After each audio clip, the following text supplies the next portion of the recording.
అందరికీ నమస్కారం. నిన్న క్యాటలిస్ట్ ఎస్పీ ఛానల్లో పెట్టిన ఈ వీడియో ఎయిర్టెల్కి సంబంధించి ఈ బూస్టర్ ప్యాక్లు ఏవైతే ఉన్నాయో డేటా ప్యాకులు గతంలో 3GB 6GB 9GB ఇచ్చేవాళ్ళు.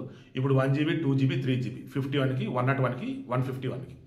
ఓకే, ఈ మూమెంట్లో మోగ్రా స్టైల్ అని చెప్పేసి ఇంటర్నేషనల్ ఏజెన్సీ సంస్థ అనుకోవచ్చు, లేదా రేటింగ్ సంస్థ లాంటిది అనుకోవచ్చు. మొత్తం ఫైనాన్షియల్ ఇదని చూసుకుంటూ ఉంటారు.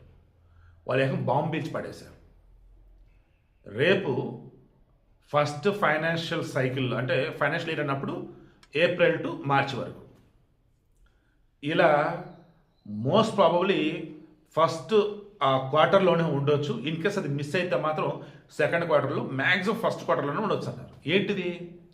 ఇండియాలో ఉన్నటువంటి టెలికాం సంస్థలు ఏవైతున్నాయో ఎయిర్టెల్, జియో, తర్వాత అదేంటిది వడాఫోన్, ఐడియా, అది మేబీ బిఎస్ఎన్ఎల్ అన్నీ కలగలిపి వాటి యొక్క టారిఫ్లు ఛార్జీలు ఏవైతున్నాయో అప్రాక్సిమేట్లీ 10 to 20% పెంచబోతున్నాయి.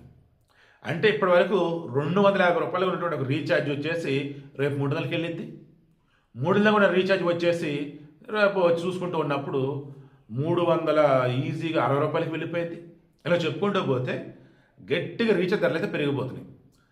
డేటా వస్తుందనో లేదన్నప్పుడు వాళ్ళకి ఫోన్లు చేసి 2-3 సిమ్లు ఉన్న వాళ్ళు ఉన్నారు చూస్తే దోలు తిరిగి తీసారు. అయితే సో నన్ను అడిగితే ఒకటే సిమ్ మీద గట్టిగా పెట్టుకోండి, లేదు 2 సిమ్లు అంటే ఇయర్లీ ప్యాక్ చేసుకొని స్మూత్గా హ్యాండిల్ చేసుకోండి. సో మరలా చెప్తున్నా, మోర్గాన్ స్టాన్లీ వాళ్ళు చెప్పారంటే వాళ్ళ దగ్గర ప్రాపర్ నివేదిక ఉంటేనే వాళ్ళు చెప్తారు.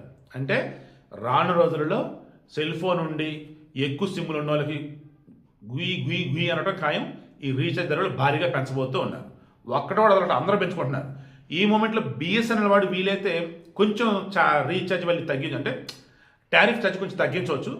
దానివల్ల మిగతా వాళ్ళతో పోలిస్తే ఇటు సైడ్ రావచ్చు. కానీ బిఎస్ఎన్ఎల్ అది ఒకటి ఉంది అండ్ ఎయిర్టెల్ ఒకటి ఉంది. ఈ బిఎస్ఎన్ఎల్ వచ్చేసి అనకూడదు, కానీ సిగ్నల్ తేడా కొడుతూ ఉండింది, ఎస్పెషల్లీ డేటాకి సంబంధించి. ఒక్కసారి వాడే 2Gలోకి పోతాడు, వాడే 3Gలోకి పోతాడు, వాడే 4Gలోకి పోతాడు. దానికి తగ్గట్టుగా సిగ్నల్ మనం చూసుకొని ఇక్కడ ప్రిఫర్డ్ నెట్వర్క్ టైప్ అని ఉంటుంది. సెట్టింగ్స్లో అది మార్చుకుంటూ ఉండాలి ప్రతిసారి. విసుగు వస్తూ ఉండేది అనమాట.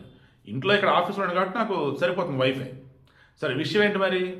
కొంచెం ఎక్కువ సిమ్లు ఉన్న వాళ్ళు సరైన సిమ్ మీద అది మాత్రం మీ దగ్గర పెట్టడం ట్రై చేయండి. మిగతా వచ్చేసి ఆబ్వియస్లీ మీ నుంచి ఎగిరిపోతాం ఖాయం. ఎందుకంటే అది రీఛార్జ్ మీరు చేయించుకోలేరు కాబట్టి.